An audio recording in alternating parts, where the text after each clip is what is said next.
सुनील बर्वे जी संस्कार भारती कोंकण प्रांत के अध्यक्ष हैं और जाने माने अभिनेता हैं हिंदी और मराठी सिनेमा के। उनसे आग्रह है कि वो मंच पर आएं। भारती प्रधान जी जो कि जानी मानी पत्रकार हैं, पिछले 50 सालों से वो इस क्षेत्र में काम कर रही हैं। आग्रह है कि वो मंच पर आएं।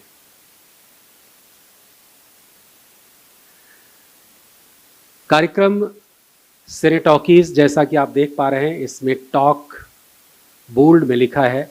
ये बात बहुत महत्वपूर्ण है। सिनेमा के ऊपर चर्चा, बातचीत। संस्कार भारती कलाओं के माध्यम से समाज को जागरूक करने और अपनी संस्कृति का संरक्षण संवर्धन करने के लिए 1981 में बनाई गई थी। तब से लगातार सभी कलाओं के ऊपर पूरे देश में अखिल भारतीय स्तर पर यह काम करती आ रही है। हर प्रदेश में इसकी समितियां हैं और ये काम करती है। कालांतर में ये ध्यान में आया कि सिनेमा ऐसा बड़ा क्षेत्र है जो सबसे ज़्यादा प्रभावी है, उस दिशा में भी हमें सोचना चाहिए। 2011 के बाद इसके बारे में काम शुरू हुआ और उसकी परिणति हुई कि 2022 में हमने एक बृहद कार्यक्रम किया सिने टॉकीज, जिसका कि उद्देश्य था कि सिनेमा की जब हम बात करते हैं तो बात होती है फेस्टिवल्स की, हीरो हीरोइंस की, या फिर आप देखें तो करोड़ की। अभी अभी जो फिल्म आई पुष्पा, आपने देखा, चर्चा होती कितने करोड़ हुई, 150 करोड़ हुई, 500 एक दिन में। यही हम लोग ढूंढते हैं कि पहले दिन में कितने करोड़ कमाए।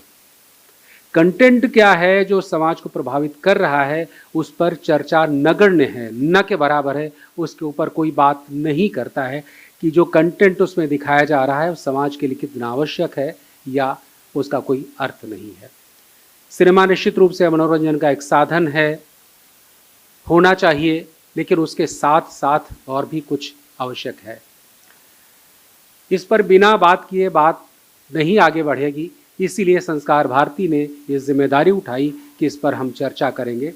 तब ये मंच तैयार हुआ सिने टॉकीज का, जिसमें हम समाज के तौर पर क्या बहुत आवश्यक है, जो समाज को और देश को प्रभावित करता है, उस कंटेंट पर हम चर्चा करें। तो पहला जो संस्करण हमारा हुआ 2022 में मुंबई विश्वविद्यालय के साथ मिलकर के, उसका हमारा मुख्य विषय था स्वतंत्रता से स्वाधीनता की ओर, जिसमें ये था कि आज़ादी को लेकर के फिल्में थी, प्री और पोस्ट, यानी कि आज़ादी के पहले का सिनेमा और आज़ादी के बाद का सिनेमा। इस बात को लेकर के उस कार्यक्रम में चर्चा हुई। 2 दिन का वो कार्यक्रम था और बहुत बृहद स्तर पर उसको सराहा गया। और विशेष बात है इस कार्यक्रम की, हम जब बात करते हैं तो हम भारतीय सिनेमा की बात करते हैं। तमिल, तेलुगु, कन्नड़, मलयालम, किसी भी सिनेमा की बात हो, या इवन गुजराती हो, उड़ीसा हो, हिंदी हो, हर तरह के सिनेमा को हम एक साथ देखते हैं, एक नज़र से देखते हैं, एक दृष्टि को लेकर के चलते हैं। आज हमारे इस कार्यक्रम में जो अतिथि हैं, उनसे मैं चाहूँगा कि आगे के कार्यक्रम के वो संचालन करें, यानी कि उनसे आप बातचीत कर सकते हैं। लेकिन कुछ बातें और बताऊं कि ये कार्यक्रम जो हमारा है, इसका इनॉग्रेशन 13 दिसंबर को इसी ग्राउंड में होगा, NSC में ही, आगे बाहर हॉल है वहाँ पे, जिसका 5:30 बजे इसका इनॉग्रेशन किया जाएगा। फिर 14 और 15 2 दिन, यानी कि 3 दिन का एक कार्यक्रम है, जिसमें 3 पैनल डिस्कशन होंगे।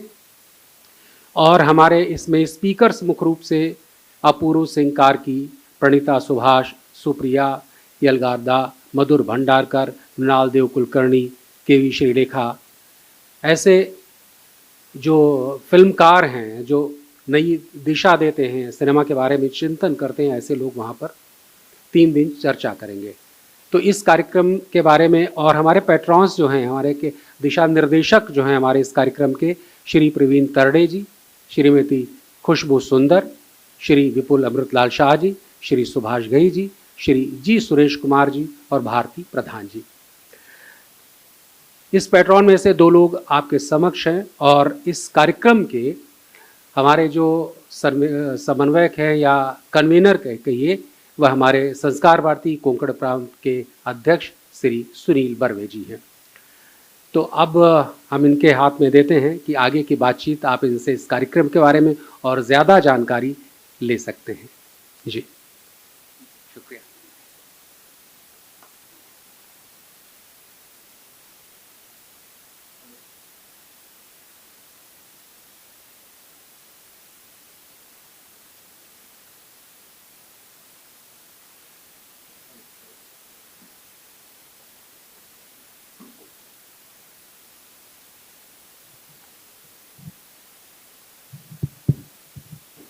नमस्कार। सबसे पहले सभी पत्रकारों का बहुत बहुत स्वागत इस प्रेस कॉन्फ्रेंस में। मैं संस्कार भारती कोंकण प्रांत का अध्यक्ष हूं और मराठी नाटकों में, मराठी सिनेमा में अभिनेता रह चुका हूं काफ़ी सालों तक। बहुत सारे लोगों को पता होगा, कुछ लोगों को शायद पता न हो, इसलिए ये थोड़ी खुद के बारे में जानकारी। कन्वीनर के तौर पे इस वर्ष का जो ये सिने टॉकीज़ का जो कार्यक्रम है वो मैं हैंडल करने वाला हूँ। तो ज़्यादातर टेक्निकल बातें जो हैं इसको ऑर्गेनाइज़ करना, आपके सामने अच्छी चर्चा पेश हो, इस लिहाज से जो कुछ ज़रूरी है वो करना, उस पर चर्चा करना। सो ये बैकस्टेज वाले जो काम है उसमें थोड़ा ज़्यादा मैं लगा हूँ।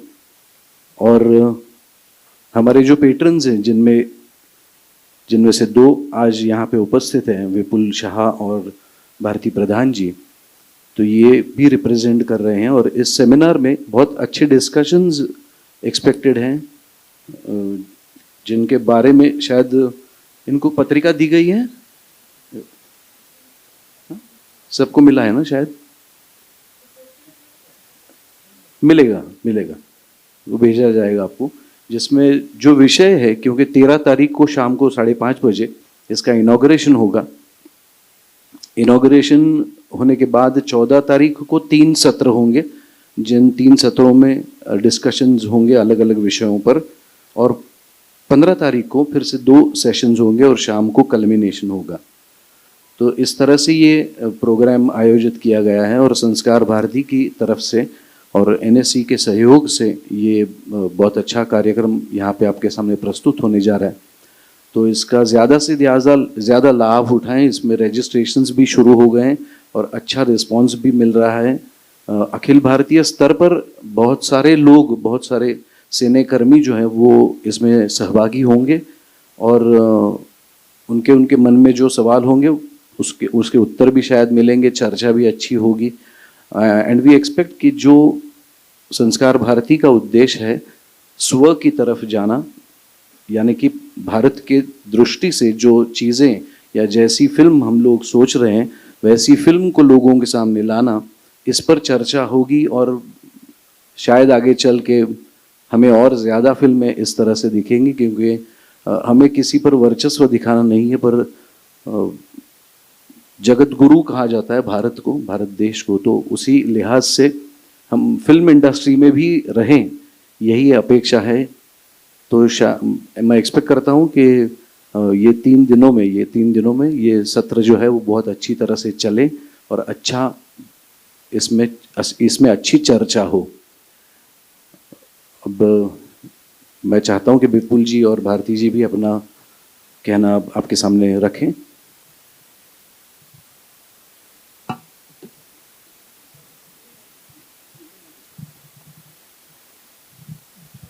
वैसे आई सच अ लाउड वॉइस। मैं सिर्फ इतना ऐड करूंगी जो बर्वे साहब ने कहा। मैं सिर्फ इतना ऐड करूंगी कि जो टॉपिक चुना गया है इस बार डिस्कशन के लिए, from woods to roots, I think that sums up everything, because you know हम लोग इतना बांट चुके हैं ना। we have Tollywood, Mollywood, Bollywood, you know, we have so many woods. तो सबको अभी टाइम आ गया है कि सबको एक अम्ब्रेला के नीचे आना चाहिए और उसे भारतीय सिनेमा कहना चाहिए। तो मुझे खुशी है कि आप लोगों ने ये टॉपिक चूज़ किया। बिकॉज इसी डिस्कशंस और चर्चा जो करेंगे इसी में I think will be able to बहुत आगे जाना ज़रूरी है और जा सकते हैं ऐसे डिस्कशंस से. तो I think the topic we have chosen this time is excellent. Sunil ji, Bharti ji, आप सब थैंक यू वेरी मच. आप सब यहाँ आए.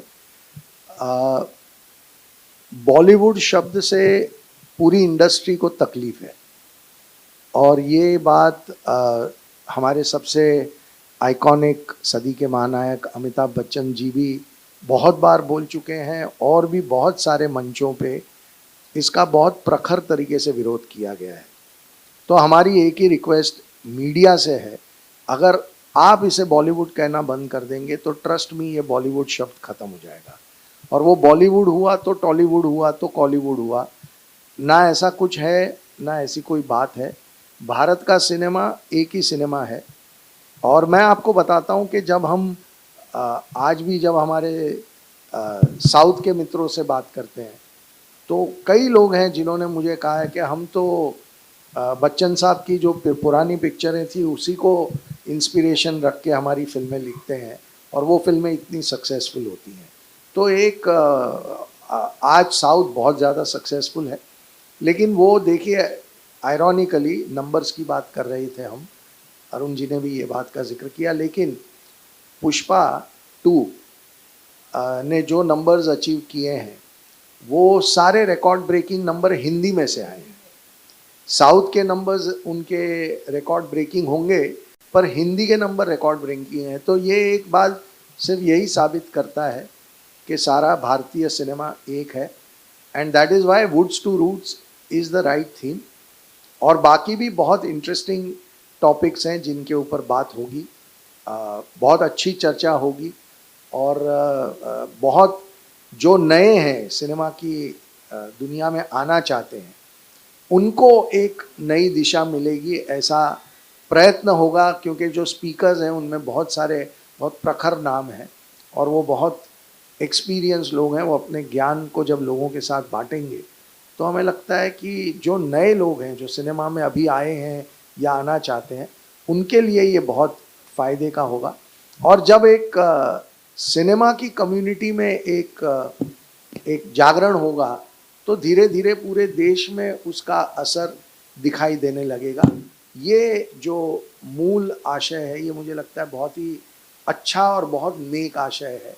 तो इसका फ़ायदा ज़रूर हमें मिलेगा. तो मुझे लगता है कि ये सिने टॉकीज़ हर साल ऐसे ही बहुत अच्छे टॉपिक लेके आए और एक जागृति पैदा हो तो मुझे लगता है कि एक सार्थक प्रयास होगा.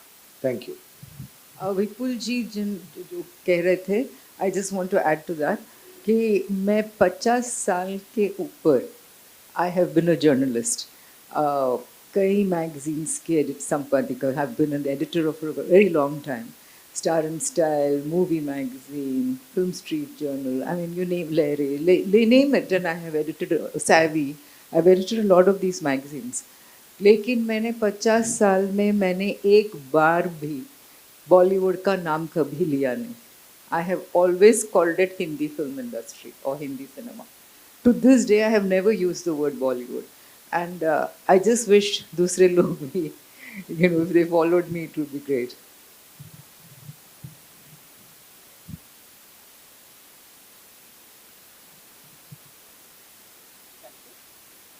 पता नहीं अभी किसी को कुछ सवाल है इस पर.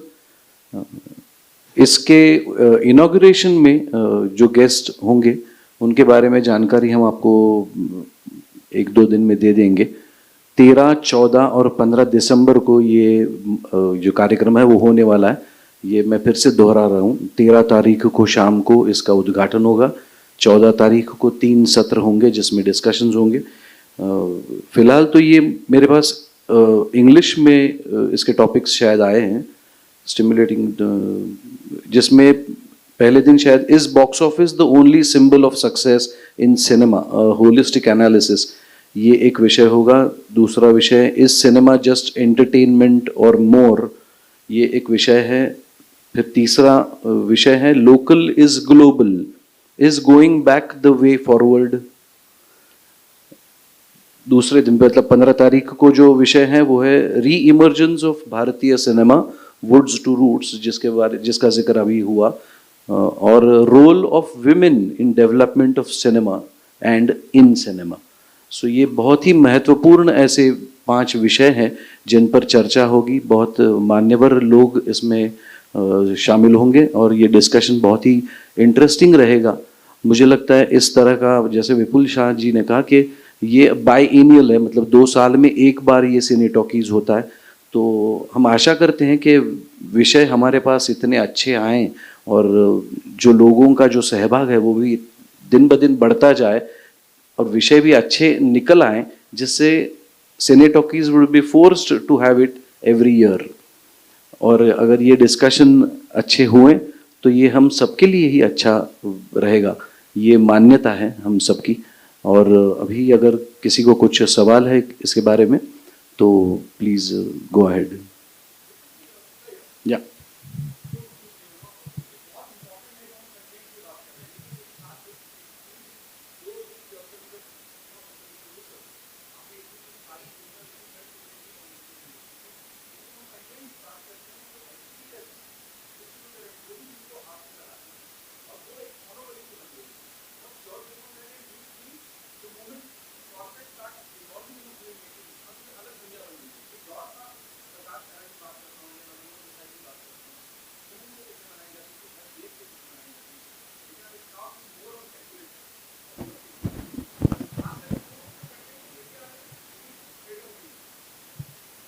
देखिए, ये एक लड़ाई निरंतर है,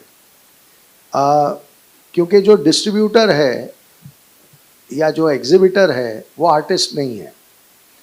उसको अपने थिएटर की सैलरी, एसी के बिल, प्रोजेक्शन को संभालना है, क्वालिटी संभालनी है, तो उसके लिए नंबर सबसे इम्पोर्टेंट होता है. Same is with corporate houses, they have a big mandate. कई पब्लिक लिमिटेड कंपनियां होती हैं तो उनको अपनी बैलेंस शीट्स का देखना ज़रूरी होता है. लेकिन मैं ये मानता हूँ कि ऑडियंस ने पिछले एटलीस्ट 3 या 4 साल में ऐसी बहुत सारी कंटेंट बेस्ड फिल्मों को, जिसमें बड़े नाम ना जुड़े हों, उसके बावजूद उन्होंने उन फिल्मों को बहुत सक्सेसफुल बनाया है और इससे बहुत दरवाजे खुले हैं. सबकी आंखें भी खुली हैं और सब लोग अब बात कर रहे हैं कि content is the best form to go forward. और अगर आप देखेंगे, मैं जैसे आपको कहूँ कि इसी साल एक बहुत छोटी फिल्म आई थी मुंजिया, और वो बहुत चली. वो फर्स्ट टाइम डायरेक्टर था, फर्स्ट टाइम एक्टर था, एक बहुत सीनियर प्रोड्यूसर थे, पर उसके अलावा टीम में कोई ऐसे बड़े नाम नहीं थे. उसके बावजूद उस फिल्म ने ब्लॉकबस्टर बिजनेस किया. करेक्ट. तो वो एक बहुत बड़ा साइन बार बार हर साल लोगों को मिल रहा है. हमने जब केरला स्टोरी रिलीज़ की थी तो किसी को नहीं पता था कि ये ऐसा बिजनेस होगा, या वैसे कश्मीर फाइल, बहुत सारी फिल्में हैं. तो धीरे धीरे लोग ये मानना अब शुरू कर चुके हैं कि कंटेंट का कोई ऑप्शन नहीं है. और जब एग्जिबिटर्स होते हैं या डिस्ट्रीब्यूटर्स होते हैं या कॉर्पोरेट हाउसेस होते हैं, जब वो देखते हैं कि ये कंटेंट बेस्ड फिल्में अनएक्सपेक्टेड नंबर्स कर रही हैं, तो फिर उनका भी झुकाव उधर आना शुरू हो जाता है. अब क्या होता है कि एक इतने सालों का पुराना सिस्टम है, उसमें से नए सिस्टम को जन्म लेने के लिए थोड़ा वक्त, थोड़ा संघर्ष इनएविटेबल है. हम सब उस दौर से गुजर रहे हैं जब हम सब अलग अलग किस्म के संघर्ष कर रहे हैं कि कैसा सिनेमा बनना चाहिए, क्या स्टार कास्ट होनी चाहिए, कंटेंट कितना इम्पोर्टेंट है, वगैरह वगैरह. और ये सिर्फ मैं अकेला नहीं, या भारती जी नहीं, या सुनील नहीं, सब पूरी इंडस्ट्री इस वक्त उस थॉट प्रोसेस में लगे हुए हैं कि आगे का रास्ता किस तरफ है. तो बहुत अच्छी जगह पे है इंडस्ट्री, और मुझे लगता है कि अगर और 10 या 20 कंटेंट वाली फिल्में बहुत अच्छा परफॉर्म करेंगी तो आप देखेंगे कि पूरा सिनेरियो चेंज हो जाएगा.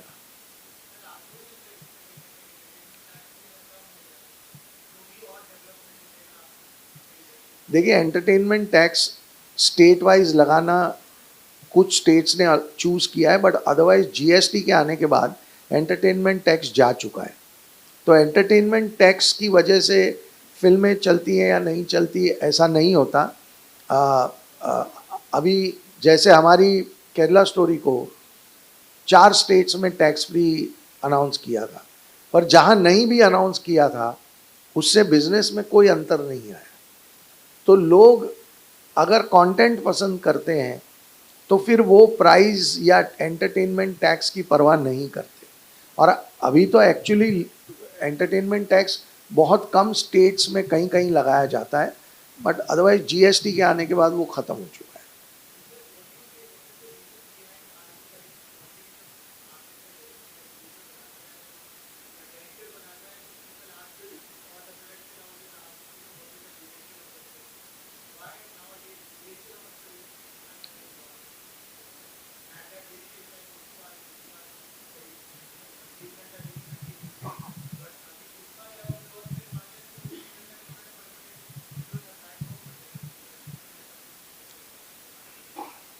नहीं, देखिए ऐसा नहीं होता है। एनिमल भी बहुत लंबी फिल्म थी, 3.5 घंटे की थी।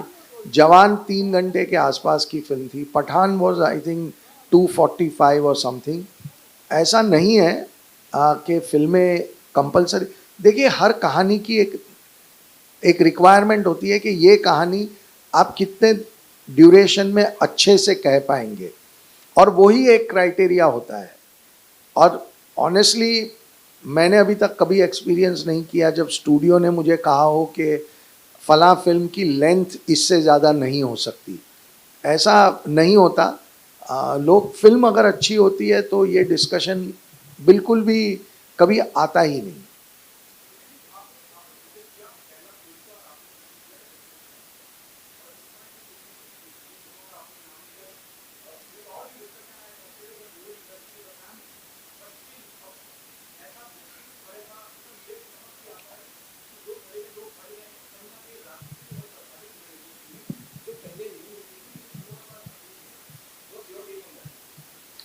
देखिए हर एक इंसान जो होता है ना, किसी भी देश में और पूरी दुनिया में, हर इंसान का अपना एक पॉलिटिकल व्यू होता है, और होना भी चाहिए।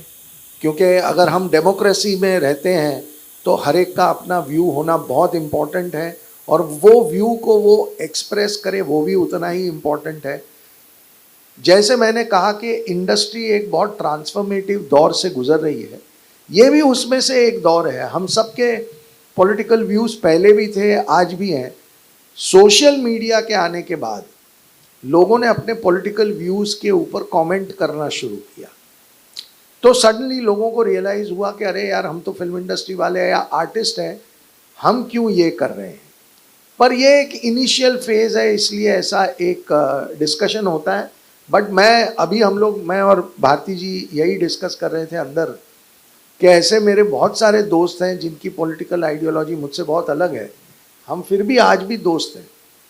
तो ऐसा कोई प्रॉब्लम नहीं है कि कोई बट गया है या लोगों ने तय कर लिया है कि हम ये ग्रुप है, हम वो ग्रुप है। देखिए अल्टीमेटली फिल्म जो होती है ना, वो सबको साथ में ले आती है। तो अगर आपके पास अच्छी कहानी है तो आपके साथ वो लोग भी काम करेंगे जो पॉलिटिकली आपसे अग्री नहीं करते, तो वो कोई प्रॉब्लम नहीं है। और वो पॉलिटिकल डिसएग्रीमेंट अपनी जगह है और वो रहना भी चाहिए, उससे कोई प्रॉब्लम नहीं है।